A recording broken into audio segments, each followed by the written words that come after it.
commence l'étude du Shulchan Aruch Mishnah Berurah sur le Siman P Aleph. Le din, c'est din tsoat katan.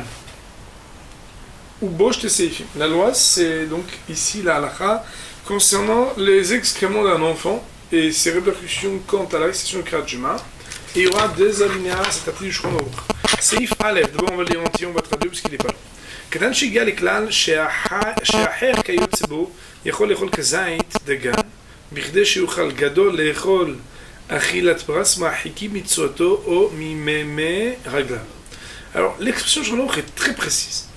קטן, un enfant, שהגיע לכלל, qui est arrivé à l'âge שהאחר כיוצא בו, qu'un copain à lui qui a le même âge que lui יכול לאכול כזית דגן, qu'il pourrait manger un kazait, c'est-à-dire une certaine quantité de dagan de céréales,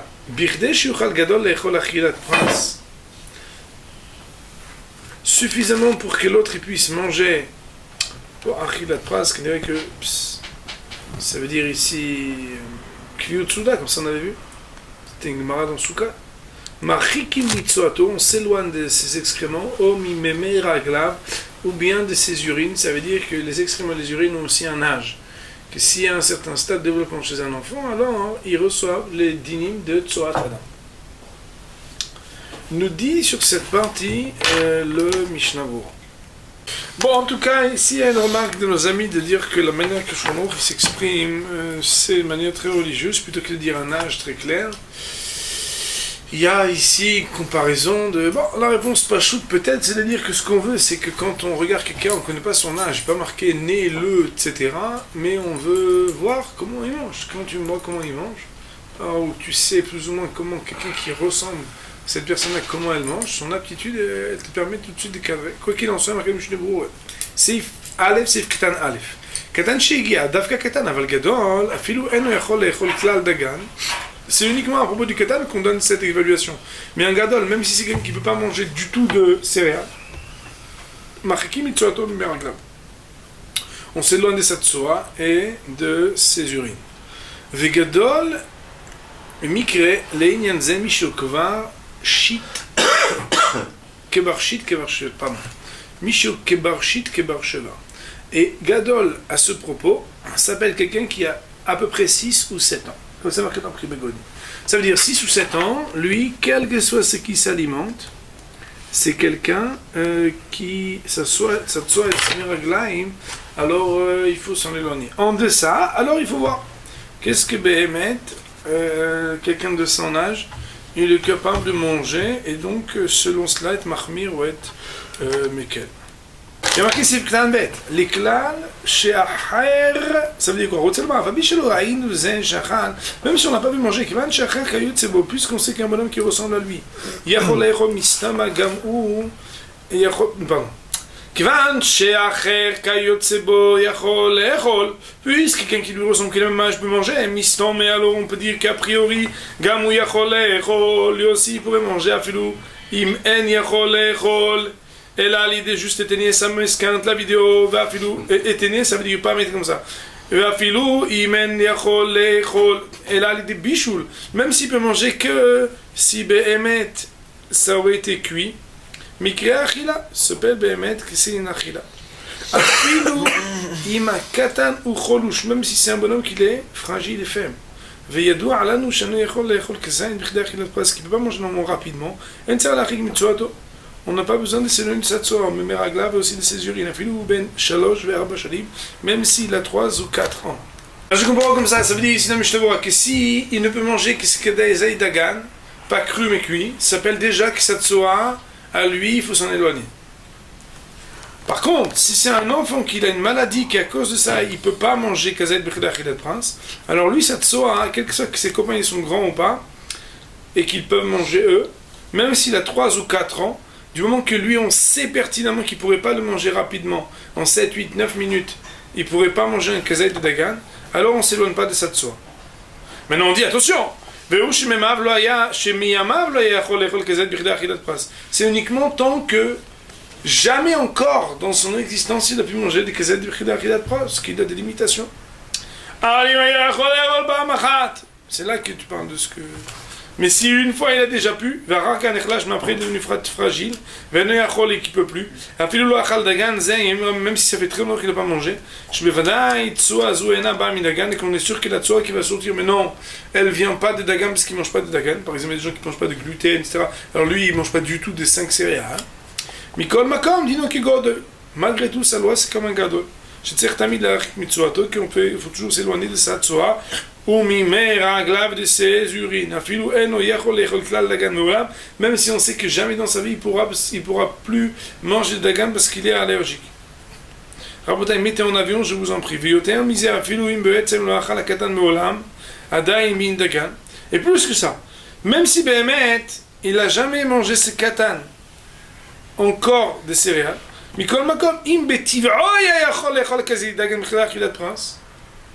si dans sa nature il eût pu manger de Kazaï de Gan Bichdar Hilat Prince dans un laps de temps donné,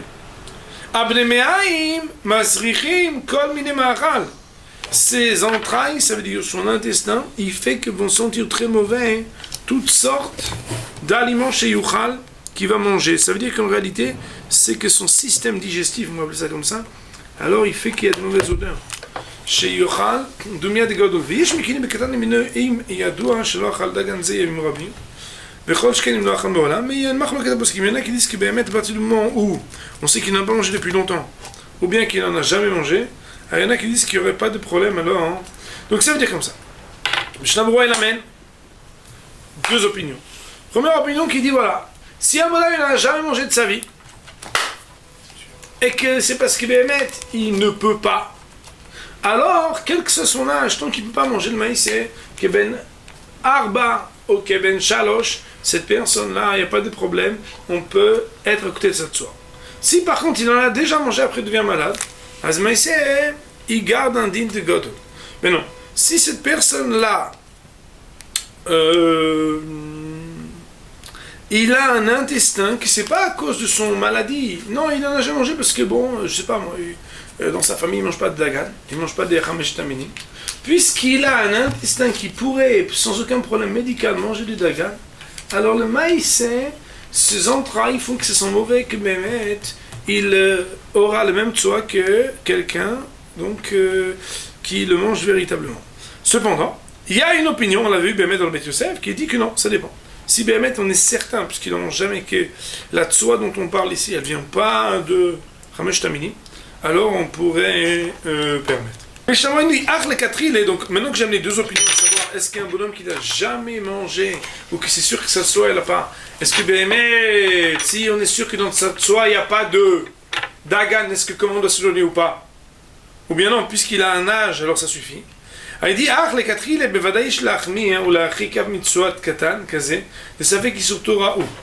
puisqu'on est dans un safek, est-ce qu'il y a un interdit de la Torah ou pas, puisque à partir du moment où il serait inclus dans le gadol, mais on sait que le fait de dire devant une soirée marquée qu'il faut vérifier etc. Il faut normalement recouvrir la Torah, ça veut dire que quand la Torah est là, il y a un problème de Machanecha Kadosh. Ça fait qu'il sort d'Oraïta, c'est certain qu'il faudrait être mahmir. Et donc quoi? Il faudrait s'empêcher dans un cas où c'est un enfant qu'on est dans le doute. Mais par contre, si jamais tu savais pas, et après tu dis mais attends il a quel âge ton fils? Et il dit non mais il mange pas de dagan. Bon je rigole mais ça veut dire c'est pas cette discussion comme ça dans les synagogues. Si quelqu'un il avait fait la tfila en face de cette soa de cet enfant là, il n'a pas besoin de recommencer. Pourquoi? Que dans ce cas-là, il n'aura pas besoin de recommencer la prière parce qu'il s'appuiera sur ce qui permet. Et là, imken, raïnu akatan azeh, shebeatzmo achal gamken. Sauf si Béhémet, on s'est dit, ah non, c'est que tout à l'heure il a mangé, j'ai vu une barre de céréales, comment on appelle ça, de dagan. Shebeatzmo achal gamken, shaz ekulam idnu kigod bavdiavad yarsov itpalel. Que Béhémet, à ce moment-là, la loi, elle serait que c'est comme un gadol, et que quoi? Et que même si un bonhomme a déjà fait la Hamida, il devra recommencer à faire. Pourquoi? Parce qu'il a pris dans un endroit qu'il n'était pas habilité à être un lieu de prière, et donc il ne serait pas yotze, il devra recommencer. C'est Ktan Gimel, Dagan, Kol Chamesh Taminim, Kruim Dagan, tous les 5 espèces sont appelés Dagan, Vetsoatam Masrachat. Et leur Tsoa, ça veut dire les excréments de ça, ils sont dégoûtants, ils sont mauvais. Et quand il s'agit d'un mets que l'on cuit à la vapeur, à l'eau, pour faire pour l'enfant une sorte de daïsam, on évalue selon la quantité qu'un homme il peut manger en 9 ou 10 minutes par exemple. On dit combien il peut en manger. Selon ça, on regarde l'enfant, qu'est-ce que Béhémet il mange. Ça veut dire que si lui mange un kazaï pendant que nous on mange, s'il mange un kazaït pendant que nous on mange une seouda, alors ça serait interdit. Voyons juste comment Mishnah va expliquer parce que c'est un peu complexe, c'est plus complexe que j'ai dit. Shiur pras, c'est quoi pras? Yud Aleph, pardon. Oh là là, c'est mal écrit chez moi. Yeshomrim shloisha beitzim, yeshomrim arba beitzim. Il y en a qui disent que c'est 3 beitzim, il y en a qui disent 4 beitzim. Ça veut dire quoi? Je répète dans Shulchan Aruch, il y a marqué, il faut évaluer, est-ce qu'il peut manger un kazaït pendant que moi je mange 3 ou 4 beitzim? Donc, mais il y a des choses que je mange plus vite que d'autres. Il y a un plat de blé, un plat de pâtes, ou bien juste un plat de... Alors comment on évalue? Chaque chose selon sa nature. C'est qu'on regarde combien ça aurait été. 3 ou 4 beitzim, combien de temps tu mets à manger? Est-ce que pendant ce laps de temps-là, lui, il aurait pu manger, non pas 3 ou 4 beitzim ni un betza, mais un kazaï? Mais kol c'est mitzadadin. Tout ça, c'est d'après la stricte loi. Aval tov et yasha olarik mitzot katna filu ben shmone yomim. Mais de toute façon, il est bien et recommandé de s'éloigner de la tzoa d'un enfant, même quand il n'est âgé que de 8 jours. C'est marrant, pourquoi on parle de 8 jours et pas avant, comme c'est quelque chose qui change tellement. Il y a marqué que le Magen l'a écrit, Veshem Arachal, le nom du Maharshal, des En Nachon Likrot Kriyat Shema Neged Tinokot, que, a priori, il ne faut pas faire le Kriyat Shema devant les bébés. Pourquoi? Parce que des Stamman, les Staprin Be'ashpo. Parce que un petit enfant, Metaprim Be'ashpo, ça veut dire que il va jouer. Non, Metaprim, ça veut dire ils mettent les mains n'importe où. Mais comme Tsoa, là où il y a des Tsoa, ou Bigdem, ils peuvent être sales. C'est-à-dire qu'en réalité, un enfant, il n'est pas aussi propre qu'un adulte. Il ne peut pas garder ni son corps, mais aussi ses mains, qui d'aller jouer, mettre les mains un peu n'importe où. Et donc, le maïs, a priori, il faudrait éviter de faire de Kriyat Shema devant un enfant. Mais non. Bien entendu, ça dépend quel âge. C'est Ktandalet, Gadol, ça veut dire quoi Gadol? Gadol, c'est Adam Benoni, qui yesh betivo memayer bachilato v'yesho mekratzer. Il dit Gadol, ça veut dire quoi? C'est un bonhomme normal, parce qu'il y en a qui mangent tout vite, c'est des gloutons, il y en a qui sont très lents, c'est des lenteurs. Et le maïs, il faut voir un bonhomme qui est normal. Une bouche normale, une rapidité normale. Mais si l'enfant il doit mettre très longtemps, beaucoup plus longtemps pour manger un kazaït, il ressemble à quelqu'un qui mange une moitié de zaït aujourd'hui, une moitié de zaït demain. Qu'on sait qu'il y a un Moshe Messina qui dit que d'habitude, que le manger, il ne peut pas faire une addition entre ce qui a été un jour et ce qui a été après. Ça veut dire que quand c'est Achilat Peras, ça veut dire que c'est la même consommation. Quand c'est plus qu'Achilat Peras, ça veut dire que Béhémet, on ne peut pas dire que c'est une seule et même consommation. Maintenant, il est marqué dans Sifktan, parce que tant qu'il arrive à cet âge-là, sa tzoa elle est puante, et donc on doit s'éloigner. Oh, mi raglav, ou bien de ses urines. Il red, quand tu gales shiurze, gam neged amut shelo, ou asum la Torah, comme shel sh'ar adam godol. Je ne sais pas si vous vous rappelez, il y avait une différence dans les urines, si l'urine est en train de couler ou si l'urine est déjà par terre. Une urine qui est déjà par terre, c'est que Midirabon, que c'est interdit. Une urine qui est en train de couler, c'est asum la Torah, comme ça on avait vu. Azmaïs Mishneboua, il parle de cela, il dit, Nirei, il semblerait que quand il gale shiurze, puisqu'il est arrivé à cet âge-là, Gam neged amut shelo aussi, quand il y a son urine, ça veut dire sa poutre d'urine, ça veut dire son écoulement, qu'il est en train d'uriner, Asur minatora, kemoshel sh'ar adam godol, ça sera interdit deoraita, comme d'un autre homme qui est grand. Ça veut dire que l'urine d'un enfant, que cette soa, elle est une soa interdite, cette urine là aussi, elle sera interdite, minatora. Pour les seifadef, on dit, Baruch Hanei Le'olam, Amen ve'Amen.